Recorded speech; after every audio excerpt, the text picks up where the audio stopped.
Queria convidar o Dr. Felipe Barreto, que é médico nefrologista, professor de nefrologia da Universidade Federal do Paraná e médico do Serviço de Nefrologia da UFPR.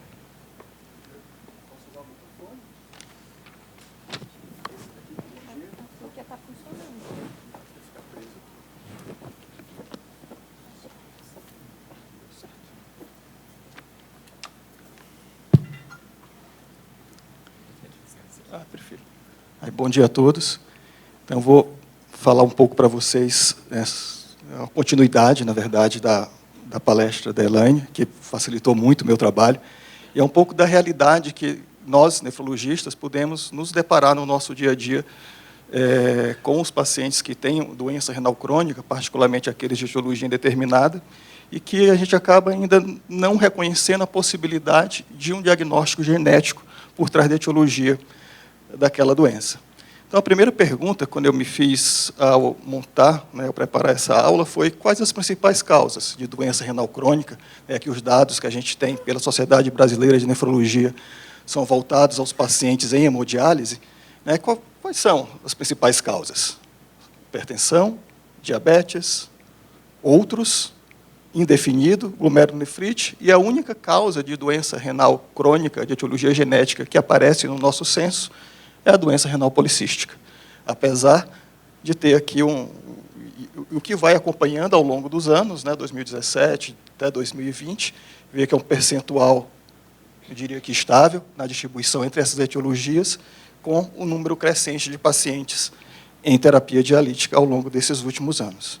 Mas e as causas genéticas de doença renal crônica? Onde é que elas estão? Bem, podemos estar adotando um gato, em vez de um cachorro, no meio daqueles pacientes com doença renal crônica.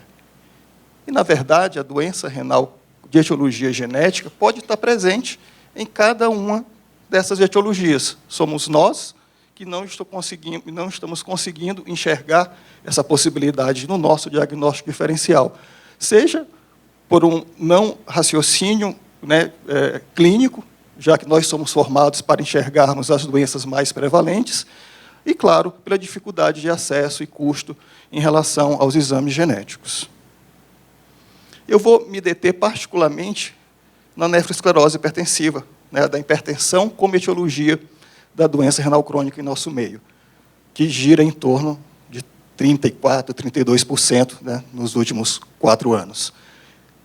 Em termos comparativos, vejam o percentual de nefroesclerose hipertensiva nos registros europeu, japonês e norte-americano. Aqui recorro à frase do Stephen Hawking: "The greatest enemy of knowledge is not ignorance, it's the illusion of knowledge." Então, talvez estejamos no campo da ilusão do conhecimento, ao atribuirmos a nefroesclerose hipertensiva como etiologia da doença renal crônica em cerca de 30% dos pacientes em diálise, e aqui no Brasil é a principal causa de doença renal crônica, segundo o nosso censo, é a nefroesclerose hipertensiva. Aqui está escondido o gato, no meio dos cachorros. A título de curiosidade, o que é nefroesclerose hipertensiva? Eu recorri ao UpToDate. Não vou listar, não vou ler para vocês os critérios onde a gente pode inferir esse diagnóstico, por características clínicas ou por exclusão através de biópsia, mas vejam, em relação à característica clínica, você ter hipertrofia ventricular esquerda, obviamente, não específico. Não ter um sedimento urinário muito florido, com muitas normalidades, tampouco permite diferenciar outras causas, por exemplo, até mesmo Alport. E por aí vai. Você vê que os critérios diagnósticos que temos para embasar o diagnóstico de nefroesclerose hipertensiva, se é que recorremos a ele na hora de taxar o paciente com doença renal crônica como portador dessa etiologia, são inexatos, e acabam sendo um bloqueio, digamos assim, ou um obstáculo, uma barreira, para pensarmos em outros diagnósticos que podem permitir uma diferenciação no acesso do tratamento a esses pacientes, já que há terapias específicas atualmente para algumas doenças genéticas, assim como modificar a maneira que olhamos esses pacientes, como eu vou exemplificar mais na frente com o caso clínico do meu ambulatório. Então, especificamente em relação à hipertensão, e aqui eu deixei propositadamente em vermelho. É um editorial do Jason, de 2008.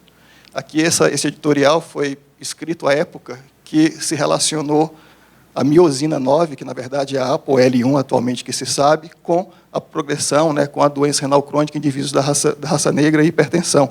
E, à época, o Friedman e o Seder, nesse editorial, colocaram, né, doença renal associada à hipertensão. Talvez, não mais. Então, é uma pulga a mais na orelha que eu gostaria de deixar nessa aula. Talvez não uma pulga, um elefante. O elefante, não estamos colocando o elefante na sala. Na verdade, o elefante está lá no divã do psiquiatra, porque ele está diante de todos nós e nós não o conseguimos reconhecer. Voltando um pouco mais para a parte genética, que brevemente, né, a Elaine já citou algum deles, alguns marcos no avanço da genética e nefrologia. De 1953, né, onde teve a descrição da dupla hélice no DNA pelo Watson, Crick, Wilkins e Franklin, até o projeto Genoma, e aqui eu ressalto o custo do projeto Genoma, custou cerca de 3 bilhões de dólares. Então, quando a gente pensa em termos de custo, teve um avanço enorme na acessibilidade desses exames. Custou aproximadamente $1 por base nitrogenada. E hoje a gente consegue o acesso a alguns exames genéticos, seja na nossa prática privada, na prática pública também, sim, é possível. No HC, ocasionalmente, a gente consegue fazer, não na nefro ainda, infelizmente. O Pequeno Príncipe, aqui em Curitiba, também consegue, além do apoio diagnóstico que algumas indústrias farmacêuticas nos oferecem, a fim de decifrar melhor a causa ou a etiologia da doença renal crônica naqueles pacientes que não temos uma etiologia bem definida, por exemplo. O gene do PKD1 foi identificado em 1994. Né? E desde então, olha só, a gente fala muito de PKD1 e PKD2, mas pelo menos, né, mais 2 novos genes foram associados à doença renal policística, além de outras descobertas relacionando um gene específico a uma doença genética renal. E como a Elaine já falou, a gente tem mais de 150, que está distribuída entre os diferentes compartimentos do néfron, seja no glomérulo, no túbulo proximal, alça de Henle, túbulo distal. Então, é uma variedade de possibilidade de acometimento renal por doenças genéticas, e aqui a gente está falando mendeliana, que, por vezes, se torna difícil para nós identificarmos que aquela síndrome é uma causa genética, já que há uma sobreposição fenotípica, muitas vezes, entre doenças renais e diferentes etiologias, ou até mesmo com manifestações relacionadas a doenças mais prevalentes. Aqui, para exemplificar essa questão da identificação genética, as doenças monogênicas, mendelianas e poligênicas, né, que têm um caráter, digamos assim, genético mais complexo. A gente vai falar, estamos falando mais aqui dessa parte mendeliana, onde está inclusa os pacientes com doença renal policística, DENT, né, que é o causado pelo CLCN5, as colágenopatias, que tem uma prevalência menor na população, mas que o efeito dessas mutações são mais, ou dessas variantes patogênicas, né, para usar o termo corrente, são mais, se sobressaltam na manifestação e desenvolvimento da doença. Já se foram identificados mais de 600 genes implicados nessas doenças renais monogênicas, e essa prevalência varia conforme a população que é estudada, podendo chegar até 50% dos pacientes pediátricos ou até mesmo 30% dos pacientes adultos, mas isso depende principalmente daquele critério de seleção, né, como a Elaine exemplificou no trabalho dela, para o qual os pacientes são elegíveis para fazer o teste genético. Outra informação que eu acho extremamente importante, né, doença genética não é doença só de criança. As doenças genéticas, sim, se manifestam na fase adulta. Depende do tipo, né, de mutação, de penetrância, podendo haver até mesmo uma sobreposição na manifestação dessas doenças de acordo com a faixa etária, mas sabemos que as doenças, por exemplo, cromossômicas, né, como a síndrome de Down, vão aparecer lá intraútero desde o nascimento, as que têm um único gene, geralmente aqui também na infância e adolescência, mas podem ocorrer também na vida adulta, e as multifatoriais, aquelas de influência genética, digamos assim, perdão da impropriedade nos termos, nem sempre vão ser os geneticamente mais corretos, mas, enfim, que se manifestam na vida adulta. E, claro, as doenças autossômicas recessivas, essas, em sua maior parte, vão aparecer na infância, enquanto as autossômicas dominantes não. Elas podem aparecer na vida adulta. Então, a gente pode estar diante de um paciente que apresenta doença renal crônica e está em diálise como um adulto jovem, né, nos 20, 30 anos, e sim, ali ser uma doença genética de base. Não é a nefrosclerose hipertensiva. Que Elaine já explicou para a gente, né, os principais testes genéticos que temos disponíveis. Eu vou só pontuar na nossa prática aqueles que costumamos usar, e muitos de nós estão habituados, por exemplo, a fazer a triagem em pacientes com doença de Fabry. A gente também tem usado o painel para algumas doenças, como hipofosfatemia ligada ao X, SHUA, hiperoxalúria primária, o que nos permite identificar doenças que não sejam apenas as causadas especificamente por aqueles genes relacionados a essas doenças, e isso amplia a nossa possibilidade diagnóstica, o que é extremamente relevante, né, pois há uma sobreposição fenotípica entre doenças causadas por diferentes genes, e o mesmo gene pode também ter manifestações fenotípicas distintas.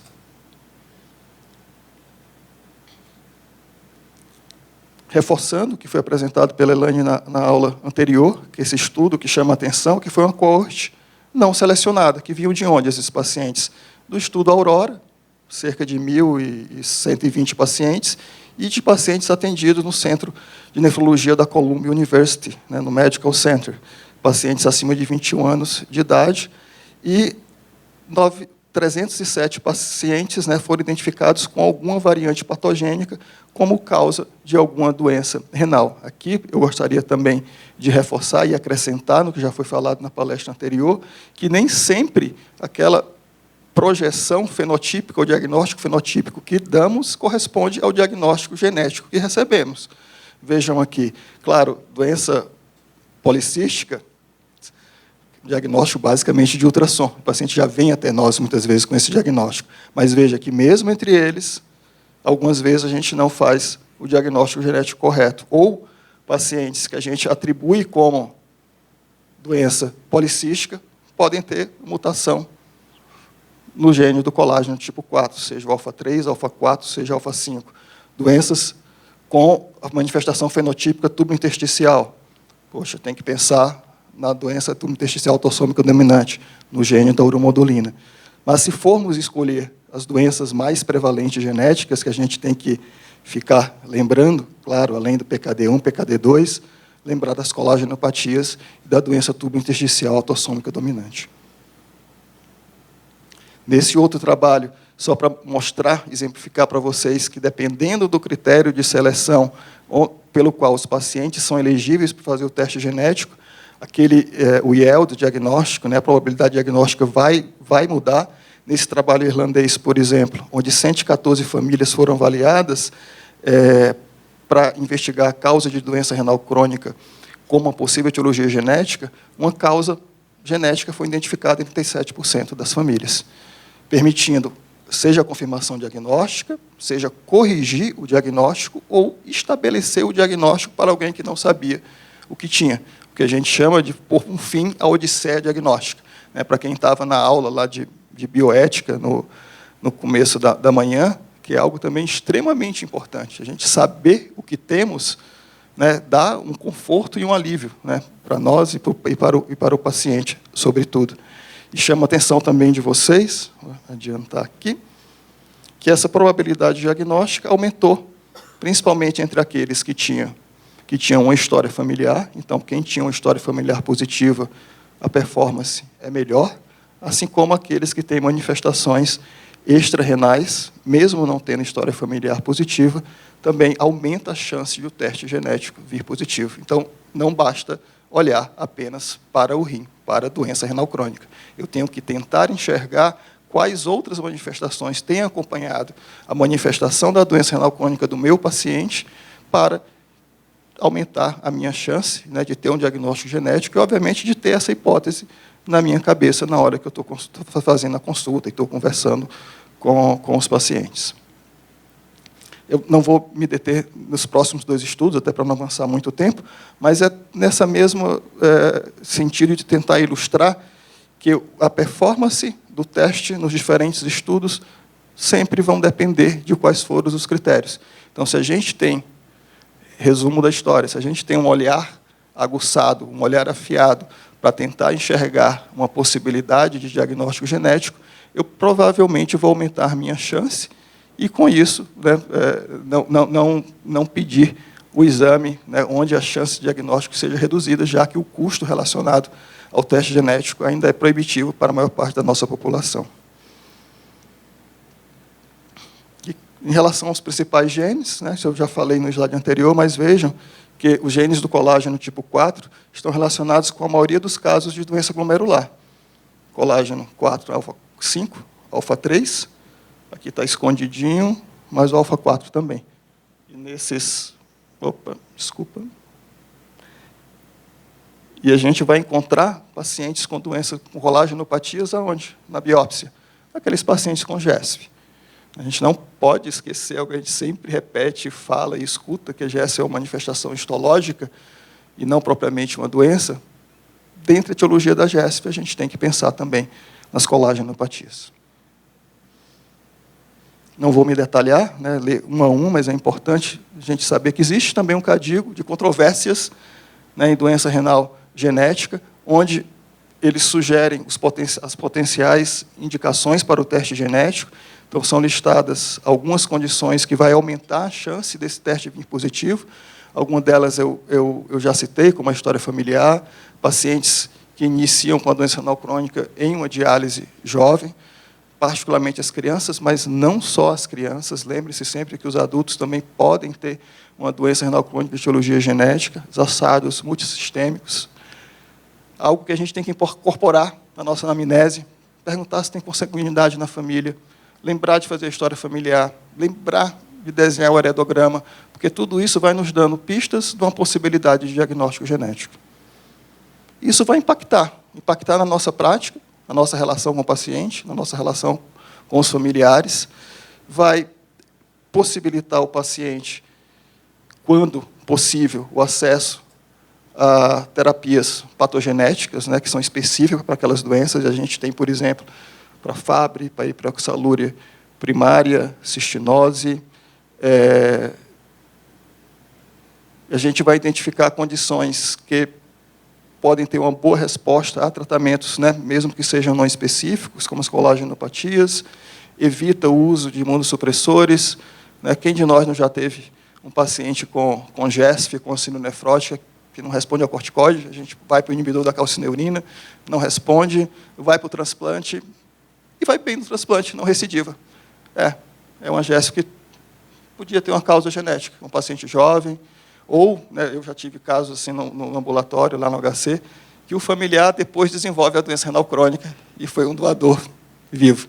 Então, são situações que, sim, fazem parte da nossa prática clínica, e embora, infelizmente, muitas vezes a gente possa até mesmo não conseguir dar o diagnóstico definitivo, de determinar especificamente qual gene relacionado àquela doença, isso certamente modifica a minha prática e a forma que eu ofereço o tratamento, o monitoramento e a condução do caso do meu paciente. As dificuldades, acho que são inúmeras, passam pelos custos, sem dúvida, né, com possível impacto até no acesso à saúde. Talvez aqui no Brasil a gente não vivencie muito ainda essa experiência, mas nos Estados Unidos, particularmente, há uma preocupação em relação ao seguro de vida, acesso a planos de saúde, com a introdução dos testes genéticos na prática clínica. O nosso pouco conhecimento, né, de genética, seja nosso, nefrologistas, ou do não geneticista, e são poucos, né, Elaine? A última vez que eu vi, vocês eram menos de 500, era 430 e poucos. Eles são menos do que nós, nefrologistas, então a gente acaba tendo que assumir um papel de geneticista-like, dentro das nossas limitações. Obviamente, aqui, a multidisciplinaridade. Né, eu recebo pacientes do Pequeno Príncipe, que atingem a idade que não são mais acompanhados lá na nefropediatria, ou tem dentro do próprio HC, que tem doenças genéticas, sim, vão chegar até nós, nefroadultos, porque os pacientes estão vivendo mais com acesso à terapia, com a melhora do tratamento. Então, existe essa transição também, que é importante a gente aprender a fazer. Propelane, a gente sempre procura discutir os casos, eu encaminho o paciente para o ambulatório dela, ela me dá o feedback dos casos que ela viu e vice-versa. Então, a gente tem que criar esse network, aliás, não só com o geneticista, né, com o cardiologista, com o reumatologista, com o pneuma. Eu tenho um paciente com esclerose tuberosa, que pode dar leiomiomatose pulmonar. Eu preciso do pneumo junto, o pneumo precisa, né, da gente, né? Aliás, o paciente precisa de todos nós nessa empreitada para ser melhor conduzido. Então, são inúmeras as barreiras, mas é de extrema importância termos, assimilar, né, a possibilidade, ao aprender a raciocinar de uma forma genética na hora que estamos diante dos nossos pacientes. Aqui é só um caso clínico para ilustrar. Eu vou passar aqui bem brevemente. No resumo da história, era um paciente jovem, de 25 anos de idade, sem grandes comemorativos, que tinha uma filtração glomerular reduzida, com proteinúria, subnefrótica. A primeira biópsia, GESF. O colega que acompanhou à época suspeitou dessa possibilidade, porque ele não respondeu ao corticoide, optou por fazer uma segunda biópsia, e o patologista que viu a lâmina da segunda biópsia, tinha um olhar mais atento para a possibilidade de outras doenças, além das mais prevalentes, o que a gente está mais acostumado a ver, que foi uma colega nossa, Maria Fernanda, patologista renal, que hoje está em Oxford. Ela viu que tinha as lesões vaculares, empodócidos, células epiteliais tubulares, endotélio, e disse, olha, pode ser Fabry. E era Fabry. Foi feita a investigação complementar, atividade enzimática zero, tinha a mutação no gene lá no cromossomo X, e a gente pode fazer algo que chama fenótipo reverso. Então, poxa, eu sei o diagnóstico, agora, será que ele realmente tem as outras manifestações da doença? Você vai atrás, a gente volta, a gente faz isso no nosso dia a dia. A gente não consegue lembrar de tudo e fazer todas as perguntas, né, de uma maneira sequencial, aparentemente lógica. A gente lembra, volta na amnésia, o paciente volta na próxima consulta, você investiga mais a fundo. É assim que se faz. Então, foi procurado o fenótipo, foi feito no fenótipo reverso, e olha, ele tinha tudo. E nas consultas que ele passou anteriormente, ninguém viu os angiokeratomas, ninguém perguntou sobre intolerância ao calor, e quem vai perguntar? A gente não pergunta mesmo. Né? Anidrose, tinha queixas de crise de Fabry, acoparestesia, mas que eram manifestações que estavam presentes desde a infância. E que provavelmente ele reportou para alguns médicos, e alguns colegas até viram, porque as lesões na pele dele são clássicas em região de calção de banho, e não foi pensado na hipótese de doença de Fabry. Ou até mesmo, né, existe sites, esqueci de pôr aqui, onde você põe as manifestações, né, por inteligência artificial e tem os diagnósticos mais prováveis. Então, existem ferramentas que tornam o mais acessível pensar no diagnóstico de doenças raras. E as principais consequências do diagnóstico desse caso, por exemplo, mais uma vez, o fim da odisseia diagnóstica, ele iniciou uma terapia patogenética, monitoramento de outros órgãos do sistema acometidos. A gente sabe que Fabry pode acometer o sistema nervoso central, coração, além dos próprios rins. Foi feito o rastreio familiar e o aconselhamento genético. E aqui, para exemplificar a importância do exame de triagem, da investigação em cascata, a investigação familiar da doença de Fabry, 10 novos casos foram identificados na família. E, para finalizar, a experiência que a gente está tendo no HC, eu resolvi abrir esse ambulatório, né, tive sempre ligado às doenças ósseas, né, na minha formação, mais ou menos em 2017, 2018, de repente aparece no meu ambulatório tudo aquilo que ninguém mais quer ver. Então, isso assim, é super desafiador.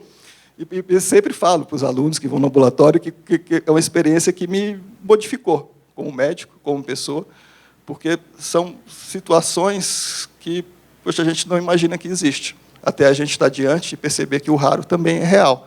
E ele pode ser raro, mas é comum em termos de conjunto de doenças e de necessidades que esses pacientes têm, pois eles não são vistos por nós, não são vistos pelo sistema de saúde, e o acesso, seja medicação, seja diagnóstico, enfim, acompanhamento ainda mais precário que para as doenças mais prevalentes. Então, aqui tem essa listinha, né, de condições genéticas que passam pelo meu ambulatório, né, claro, renal policística, mais Fabry, também legado X, esclerose tuberosa, acidose tubular renal, cistinúria, dente, Fanconi tem uns 4, 5 casos, von Hippel-Lindau, coisas que eu só tinha lido em livro, e estão lá, diante de mim, e eu estou aprendendo, não sei, mas eu acho que é um desafio até que eu coloco para todos nós, né, porque a gente passe a ter. Não precisamos ser todos nefrogeneticistas, e nem eu sou nefrogeneticista, mas a gente tem que desenvolver também um olhar um pouco mais apurado e de cuidado para essas condições, senão eles ficam dispersos e sem receber um tratamento e uma avaliação adequada e até impede a multidisciplinaridade. Então, de slide final, né, acho que é importante a gente prestar atenção aqui em alguns aspectos, lembrar da condição genética, pensar além do mais comum e ir atrás, né, da idade de início da doença, das manifestações extrarrenais, qual o fenótipo daquela manifestação renal e da história familiar. São 4 pontos que precisam estar mais presentes na nossa anamnese. E termino com... Esse é um livro que eu estou lendo, não acabei ainda, estou no volume 2, do 1Q84, do Murakami. Talvez aqui muito fatalismo genético, mas é muito interessante o livro e a frase, onde ele fala que os seres humanos, no final das contas, não passam de meros veículos, apenas um local de passagem para os genes. Eles transitam de pessoa para pessoa, de geração a geração, como se substituíssem cavalos fatigados por novos. Não discernem entre o bem e o mal, não se importam se somos felizes ou infelizes. Somos apenas um meio. A única coisa com que se importam é o que é mais eficiente para eles. Acho que é isso. Obrigado.